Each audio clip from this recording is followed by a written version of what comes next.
Hello, everyone, and welcome to Session 5, the massively open online course for the Master's Degree in Digital Currencies for the University of Nicosia. This is Andreas Antonopoulos, and we have some great questions for this session. So Session 5 is Bitcoin in Practice, Part 2. Mining, Bitcoin Core Client, RPC, CLI, and Segregated Witness. We start with a question from Mark. Slide 49 says that the SegWit proposal, there is a potential for fraud proofs for SPV light wallets. How will that work? Well, Mark, the simple question is, the simple answer is we don't know yet. We do know that fraud proofs would be very useful for SPV clients.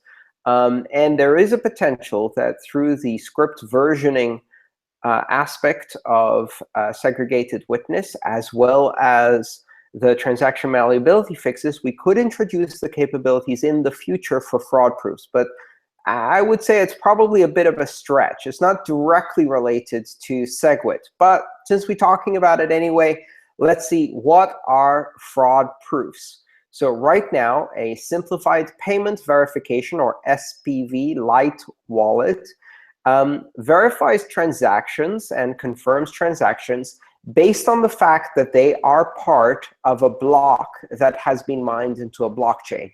So the basic understanding is, if an SPV client receives a block header and a proof using the Merkle tree that shows that a transaction is in a block that is part of the blockchain, then the SPV client goes, all right, this got mined. Therefore, someone mined it. Therefore, this was validated, and someone spent time validating it and did proof of work. Therefore, I trust that this is probably a valid transaction. So that involves a bit of trust, and it's not a perfect situation.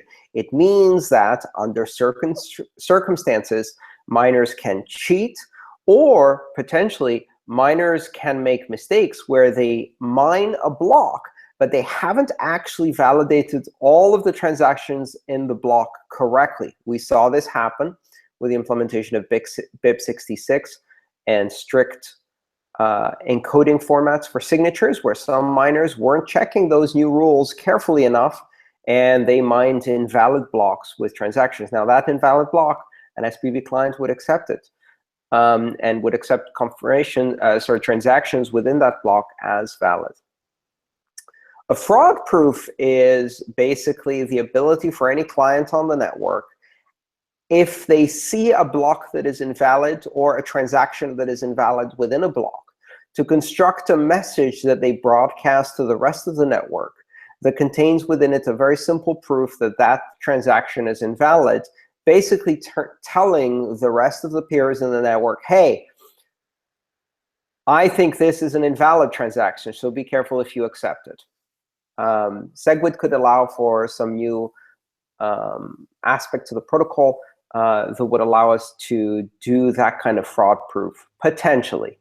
Not quite sure what the idea is yet, because it's still something that's just being vaguely discussed. Stein says, slide 22 mentions transaction malleability. That is the fact that the transaction hashes can be modified prior to confirmation in a block. From previous lessons, I understood that transactions live in mempools before being confirmed in a block. Can I take it that as long as the transaction is still in the mempool, it can be withdrawn or changed? Are there conditions to that? Timing issues? Are miners notified, et cetera, et cetera? How often does this happen in practice? So Stein, this is not exactly what happens with a transaction malleability. Really, what you have to think of it is there's not one mempool. There are mempool structures on every node. So mempool is a local function. It is each node's view of which transactions are pending confirmation and are being propagated across the network. That means that every node has its own mempool, and it may have a slightly different mempool than everybody else. Maybe it sees transactions arriving in a different order, maybe transactions that were closer from nodes that were closer arrived first, whereas for different nodes, they arrived in the opposite order. And so you might have ordering issues. Some transactions don't propagate everywhere, so some mempools may be missing transactions, or they may have transactions that nobody else yet has. Transaction malleability is really about propagating a transaction with a modified hash faster than the transaction that is being transmitted by the primary user. So you transmit a transaction, and somebody else receives that transaction, and then by connecting to more nodes, perhaps, transmits a malleated version. Now, if that malleated version is received by all of the other nodes that that malicious attacker is connected to, what will happen is that if it lands in the mempool of these other nodes, then the UTXO that's being spent by that transaction will be marked as double spent, which means that when your transaction, the legitimate or first transaction, circulates, and it arrives in these other nodes, they'll see that it's trying to spend the same UTXO, and they'll probably reject it. So the real or first transaction gets rejected. And the malleated one that propagated perhaps more effectively, because the attacker was actively connecting to many, many nodes in order to run this attack, ends up being the one that gets confirmed in a block. So that's how it works. And really, it's not a system of attack that has any certainty of working. It's more of a spray and pray kind of approach, where an attacker will connect to lots and lots and lots of nodes, especially trying to connect to nodes that are near or connected to miners. And they'll try to push their malleated transactions. For every transaction they hear, they'll push out a malleated transaction directly to the miners as quickly as possible. Most of those will fail. Some of those will succeed. It will cause enough confusion in the network. So to answer your question, that's how malleated transactions or transaction malleability attacks work. Now, to your question, you asked, can I take it that as long as the transaction in the mempool, it can be withdrawn or changed? No, it can't. In fact, there's no expiry. There's no removing a transaction from the mempool. Transactions will be dropped. And each node may have slightly different approaches to whether or why they might drop a transaction from a mempool. But for the most part, once a transaction is propagated and is in the mempool, it stays there until it's confirmed into a block. And there's no way for anyone to remove a transaction from a mempool or modify it if it's in the mempool.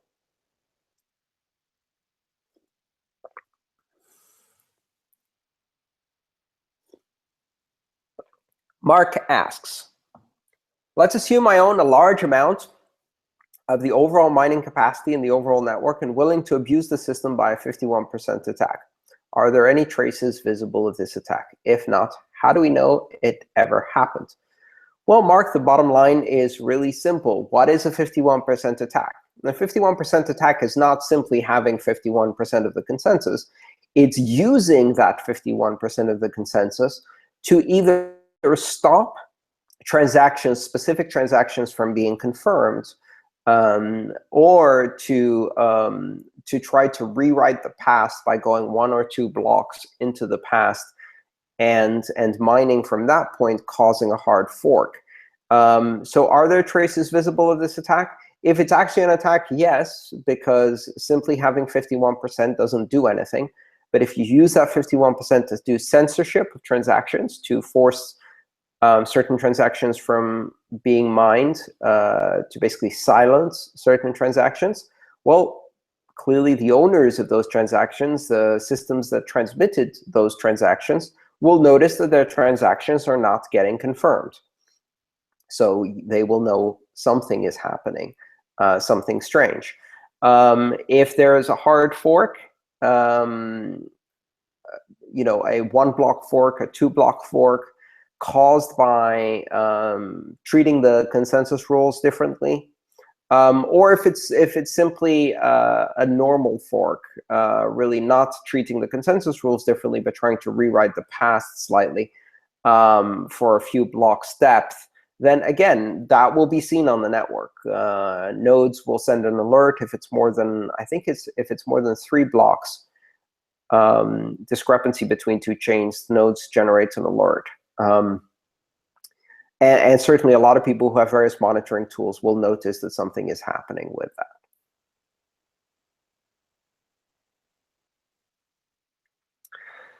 Michael asks, how come 51-character base 58 check encoded private keys starting with a 5 are less compressed than 52-character base 58 private keys starting with a K or L? Michael, great question. Basically, there's no such thing as a compressed private key. What is compressed is the public keys.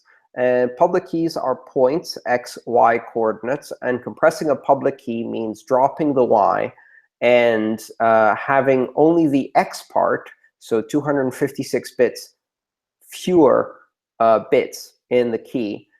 So instead of x, y coordinates, it's simply x with a prefix that tells you if it's odd or even parity. So the public key is compressed. But here's the point. Because the public key is compressed, that means that there are 2 possible variations. For every private key, there's 2 possible variations. There's a compressed public key and an uncompressed public key. And these generate different Bitcoin addresses. So how does your wallet know whether it should be looking for compressed, the address that is produced from the compressed public key, or the address that is produced from the uncompressed public key? Well, the way it knows is by changing the way the private key is represented, so that if your wallet is importing a private key, and that private key starts with a 5, then it knows that what it should be producing from that is uncompressed public keys and uncompressed public key Bitcoin addresses as a result.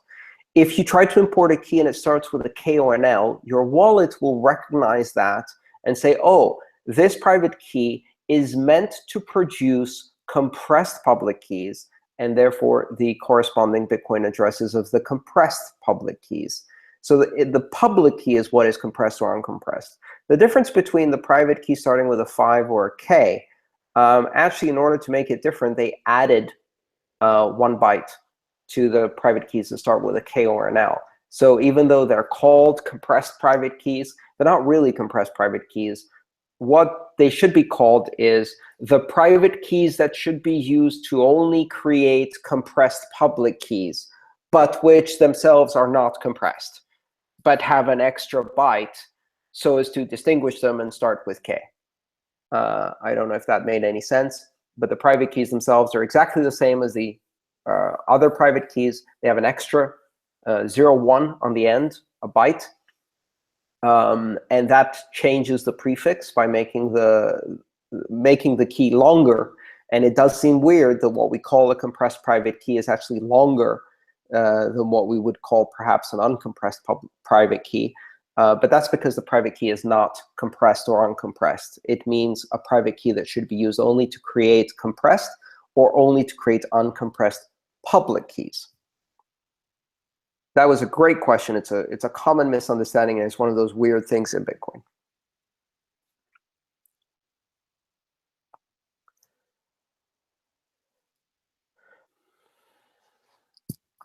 Mark asks, in the link to the Bitcoin wiki on the block size limit controversy, one of the arguments in opposition to increasing the block size is that European and American pools are at more of a disadvantage compared to Chinese pools. Why do American and European pools have a disadvantage when the block size increases?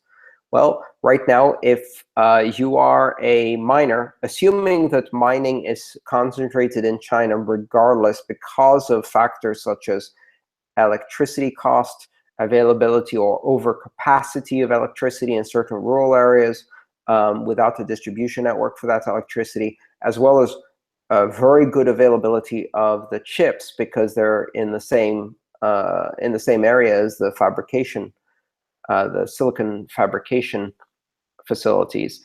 If you assume that mining is still mostly concentrated in China for now, then let's assume you're a Chinese miner and you have the choice between connecting to a European pool, an American pool, a Chinese pool, perhaps switching between them. Right now, you may prefer the Chinese pool slightly, and certainly it helps with latency and with the firewall, the Great Firewall of China. But you also can use a European pool, and it won't really have a significant impact. But if we were to increase the block size, then the added latency of trying to transmit all of your work to Europe to participate in a European pool would actually be a problem. So Chinese miners would basically stick only to Chinese pools, and the possibility of switching to a European pool or an American pool, if there was bad behavior by some of the pool operators, that kind of switching would become much more expensive because of the added latency. So I think that's the main idea behind that argument. I hope I presented it well. I'm not entirely sure if that's the main idea. I'm trying to get into the head of whoever wrote that.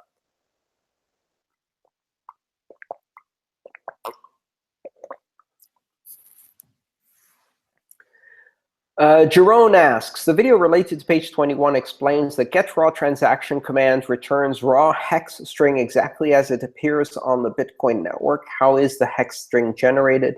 Is it different than how the TXID is generated? So get raw transaction specifically returns the raw hexadecimal representation of a serialized transaction as it is transmitted on the Bitcoin network. What does that mean? It means that when the transaction data structure, which is a binary data structure held within the program that is running the node or the wallet, is transmitted on the network, it is serialized, meaning that the various fields within the transaction are arranged in a specific order. Certain fields are prefixed by essentially field counters that say what is about to follow is 132 bytes of inputs, or what is about to follow is 6 bytes of this, that, or the other. So you have certain additional bytes in there that tell you how long variable length strings that are coming later are. That's called serialization. So it turns into a single byte stream, which encodes the binary data structure in a way that's transmittable over the network. And that get raw transaction is simply the hexadecimal representation of that byte stream. How is it different from the TXID? Well, I mean, the byte stream of get raw transaction is every component of a transaction written in hex as a single stream. Whereas the TXID is simply a fingerprint, a 256-bit double SHA-256 fingerprint of the transaction. One is the actual data, the other one is a hash of the data.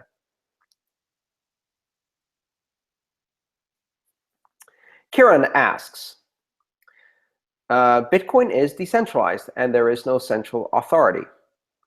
I have went through all of the material to now and understood almost all the concepts, but one concept is still not clear. Who generates and how do they generate 12.5 Bitcoins per block which act on reward? On the forum was mentioned it is generated in thin air, but this still does not clarify my doubt. Can someone please explain this to me in simple words? Kiran, great question. This is a very common question. I've explained it before, but I'll give it another go. Let's see if we can do this in simple words. All right.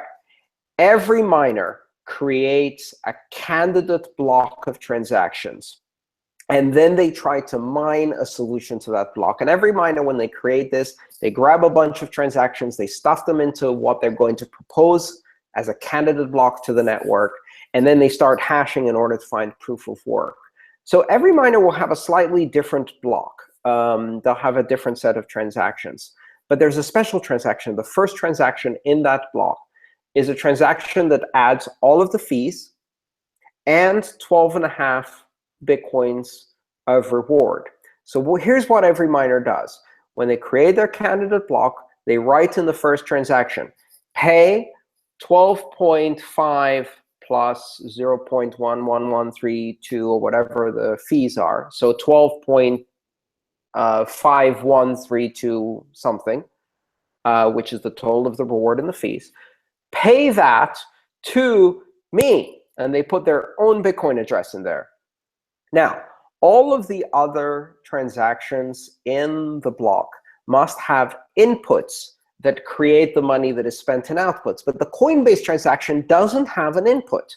It basically says, pay from nowhere, me 12.5 Bitcoin reward plus the sum of the fees.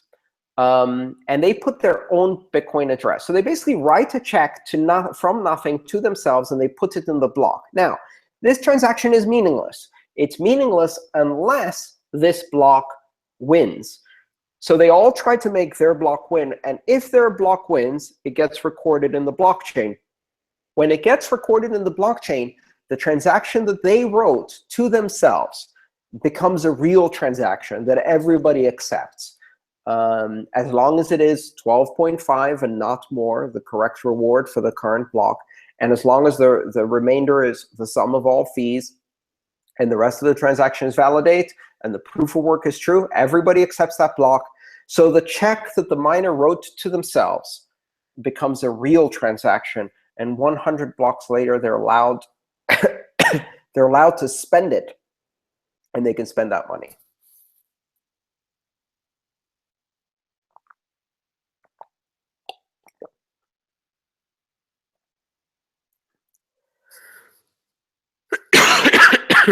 Pardon me, I've got a slight cough, so I apologize for coughing.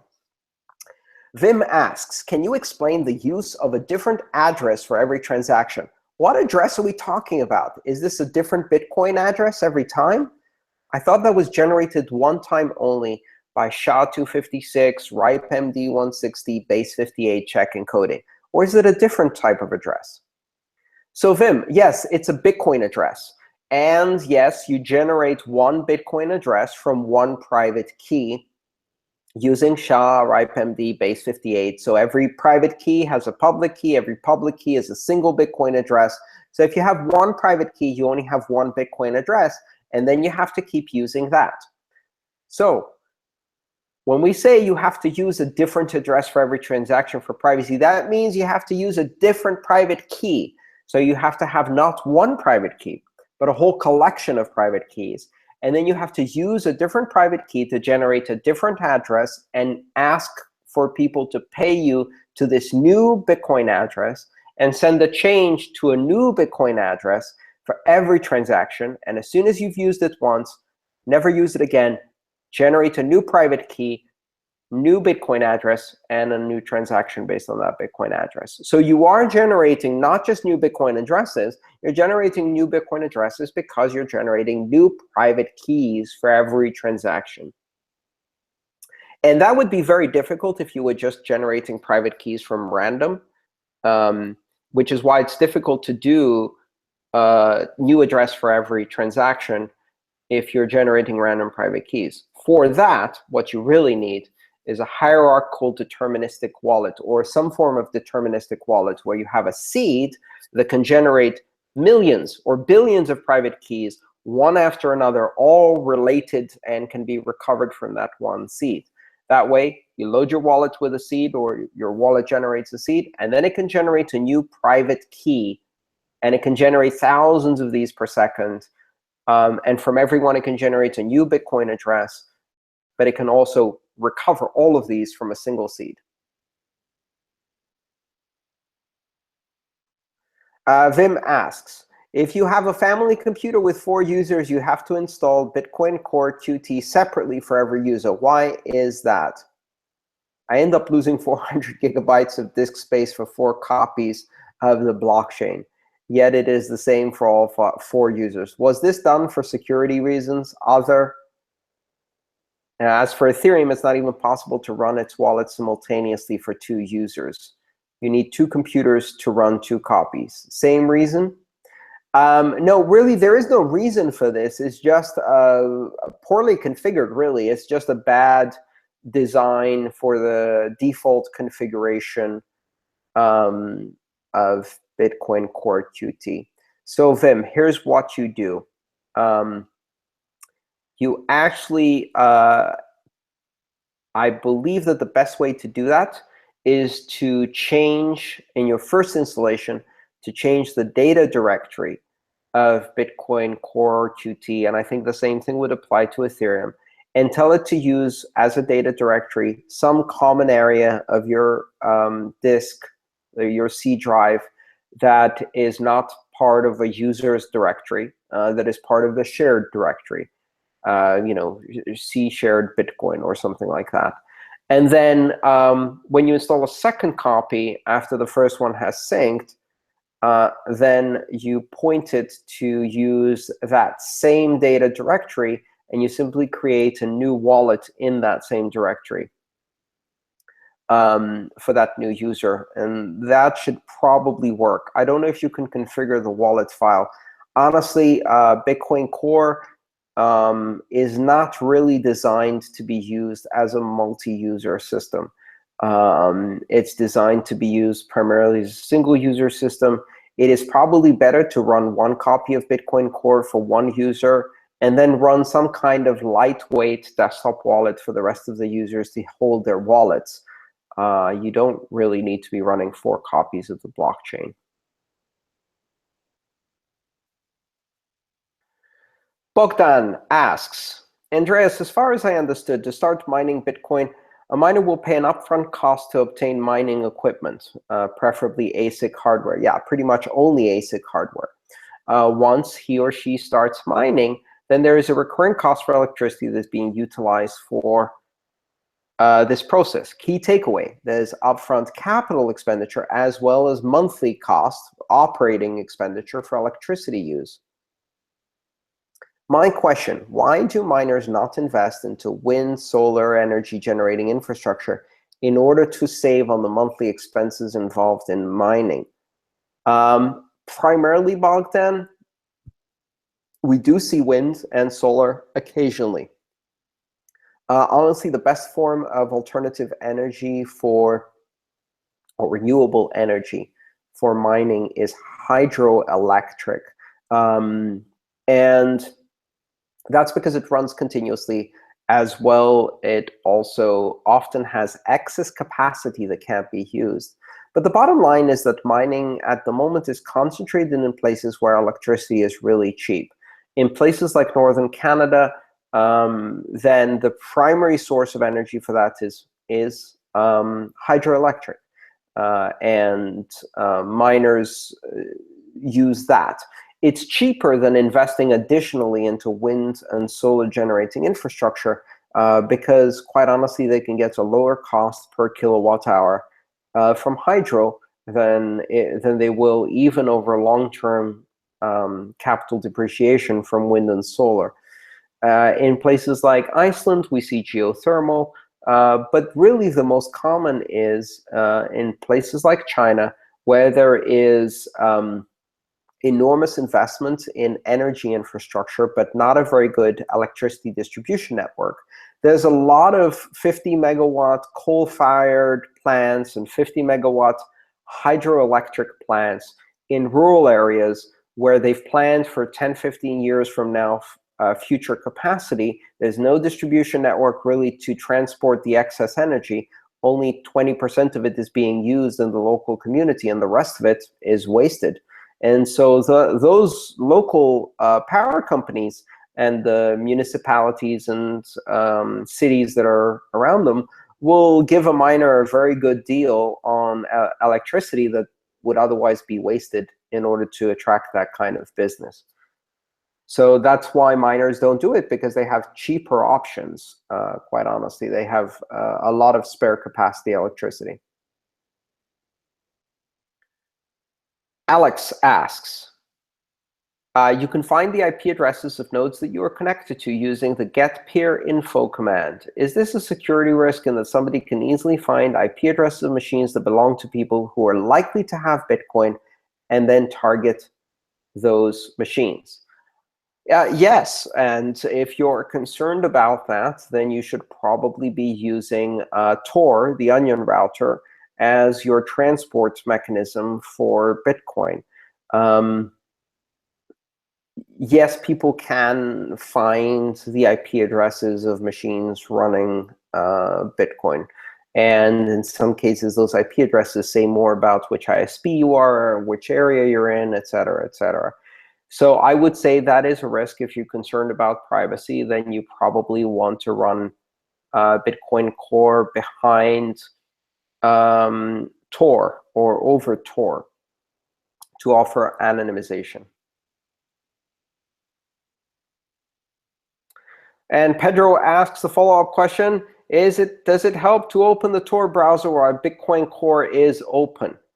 To do exactly that. Can someone relate an IP address to a specific address? You can't relate IP addresses to Bitcoin addresses because even if you're receiving transactions from a node, you don't know if that node is the originator of those transactions or they're simply relaying them from someone else. Every node handles every transaction eventually. So you can't tell where the transactions are coming from. But Pedro, no, it doesn't help to open the Tor browser.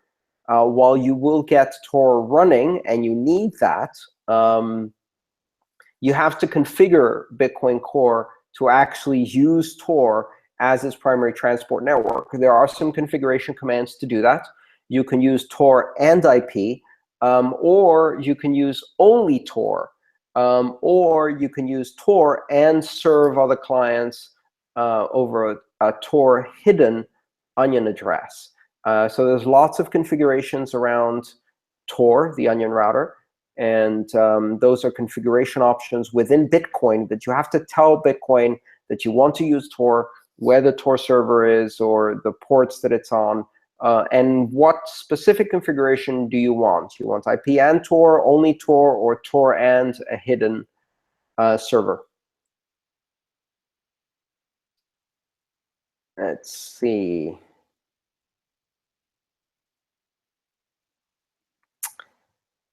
Pedro asks, if the wallet in Bitcoin Core is the collection of addresses for which you may check the private key via command dump priv key, what is the purpose of the command import priv key?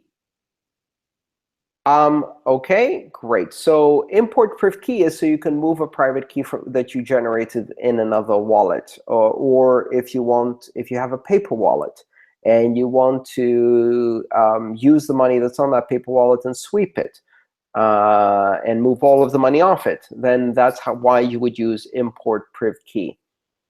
So import priv key is to import private keys from outside that were generated outside Bitcoin Core itself.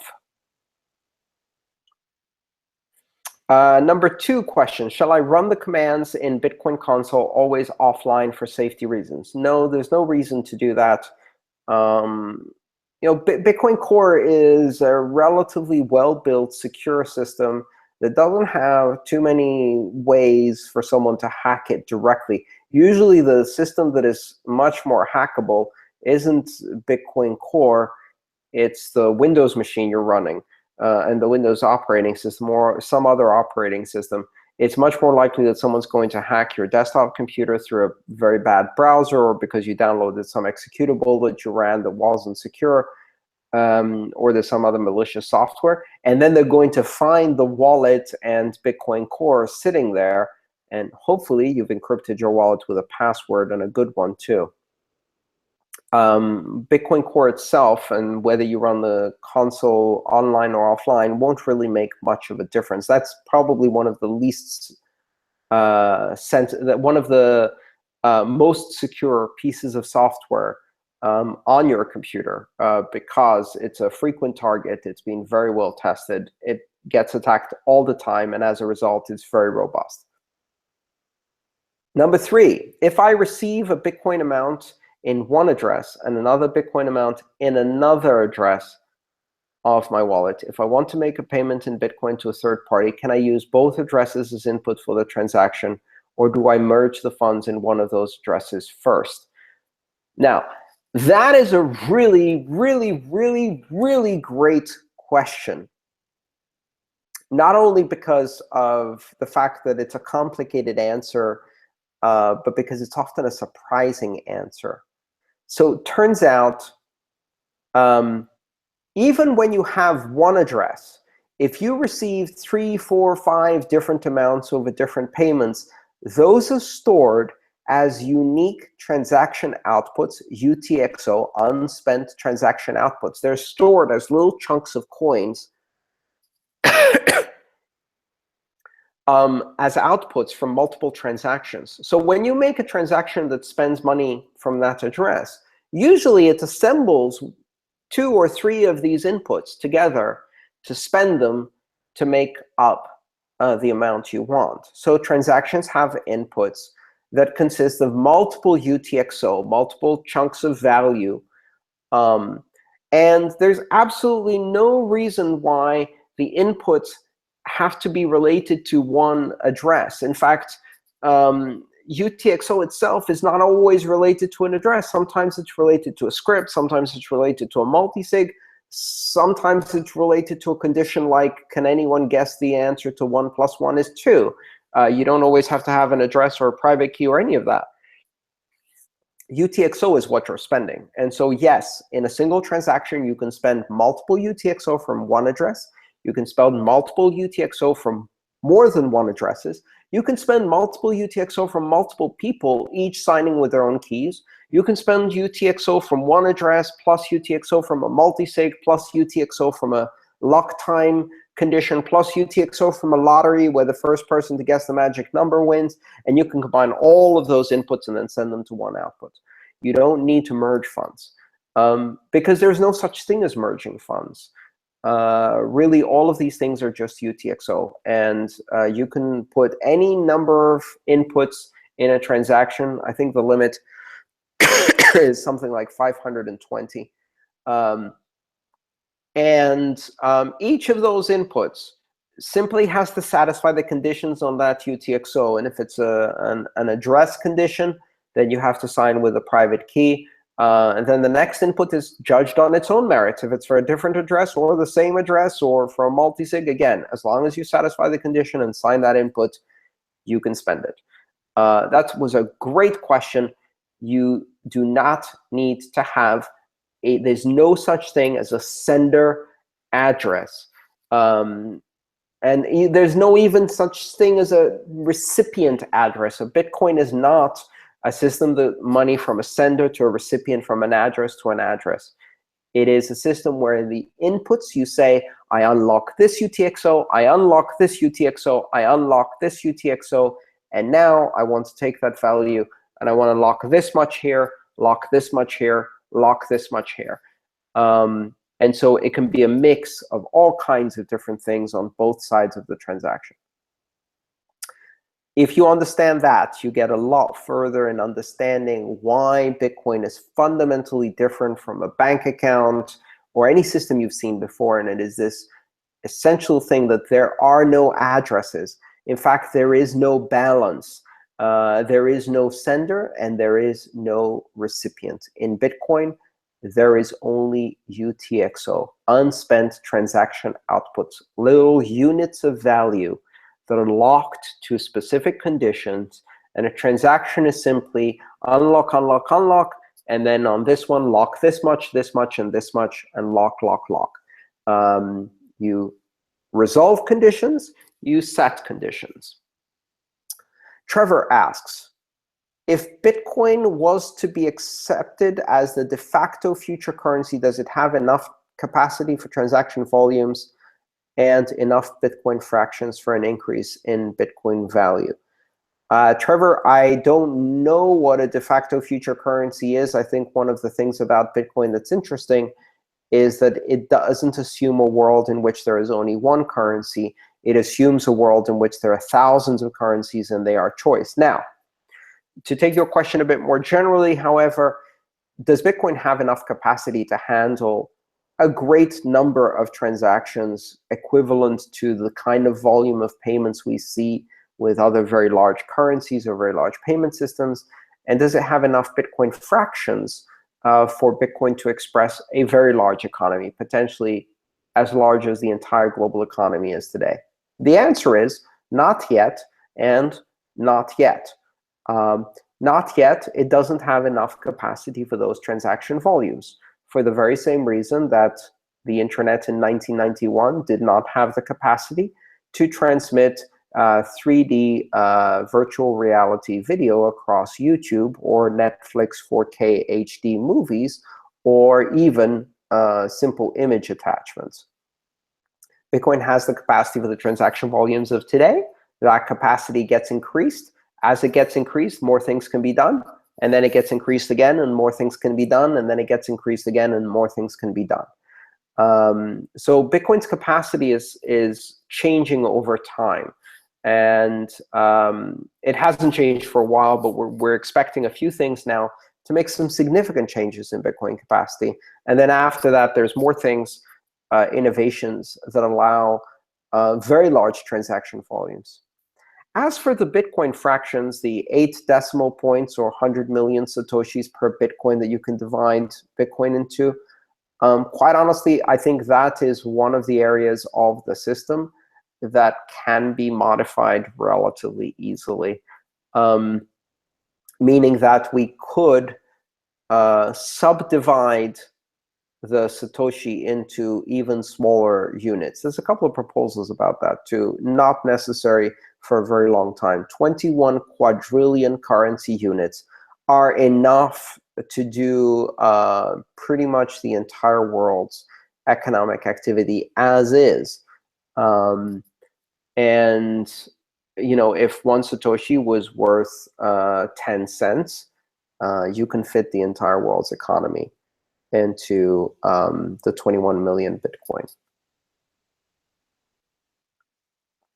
Andre asks, hi, Andreas. First of all, thank you for a comprehensive description of Bitcoin and Mastering Bitcoin. You're welcome. It seems that under current circumstances, people who wish to have more Bitcoin in their lives face certain limits because the Bitcoin environment still has hubs with traditional banking system in the form of exchanges, payment cards, et cetera, et cetera, et cetera. Do you anticipate that this will somehow change in the future, and in what way? Thanks for your question, Andre. I would say absolutely. I have seen this change in the recent past. So as I've used Bitcoin more and more, in the beginning, I bought Bitcoin on an exchange. And then in order to spend, I had to sell Bitcoin, get dollars, and spend dollars. Then I stopped buying Bitcoin because I started earning Bitcoin as my income. And then I stopped selling as much Bitcoin for my expenses because I started finding ways to pay for things directly in Bitcoin and without the banking system. And so gradually, over the last 3 years, it's become easier and easier, for me at least, to spend a large percentage of my life effectively living entirely within the Bitcoin economy. Making Bitcoin through my labor, paying Bitcoin for my expenses. I think over time you're going to see, as the Bitcoin economy grows, as the number of people who participate grows, you find more and more people who will use it, more and more people who will accept it. Again, it's a bit like the early days when I first had email. I didn't have anyone to send email to other than the other professors and students at my university and things like that. Commercial businesses didn't have email. Banks didn't have email. Shopping stores and shopping centers and retailers didn't have email. My parents didn't have email. My friends didn't have email. So I had email, but nobody had it so that I can send it to them. And gradually, it gets to a point where now kids don't have email because that's for old people. So I think it's going to change with Bitcoin too.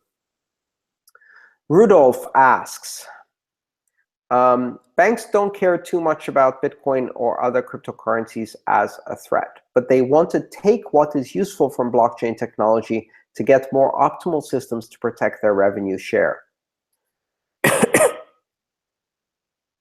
Will this aspect of banks are really afraid that others would implement blockchain be covered later in the course or another course? Rudolph, I'm not really sure about that. Maybe George can answer that question. I'll see if he wants to drop me a line on the chat forum here and let me know if we covered this kind of thing. The bottom line, I would say, is banks mostly say they care about optimizing their own system using the technology behind Bitcoin, the blockchain. But really what they're talking about building is closed private blockchains, which are nowhere near as useful as an open global, open access, open innovation system like a public blockchain like Bitcoin or Ethereum or other public blockchains.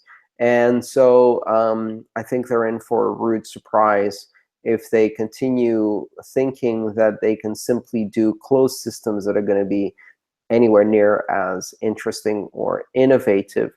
Open public blockchains, decentralized payment systems will disrupt banking.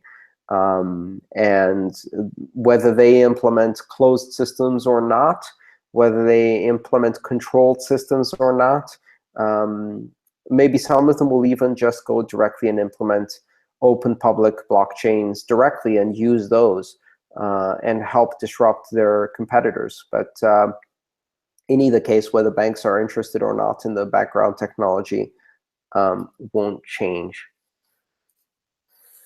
And George lets me know that we will be discussing some of these topics a bit later down the line in session 8. And that completes session 5. I don't think we had any more questions from the live chat. Again, this week, fantastic questions. I most liked especially the little interaction between Alex and Bogdan and Pedro in the forums. You know, that kind of back and forth and discussing the topic and expanding on the questions is perfect. Gets a lot more activity in the forums. Thank you so much for preparing all of these great questions for me today. This was session 5 of our 6th iteration of the massively open online course for the master's degree in digital currencies for the University of Nicosia. I'm Andreas Antonopoulos. See you next time.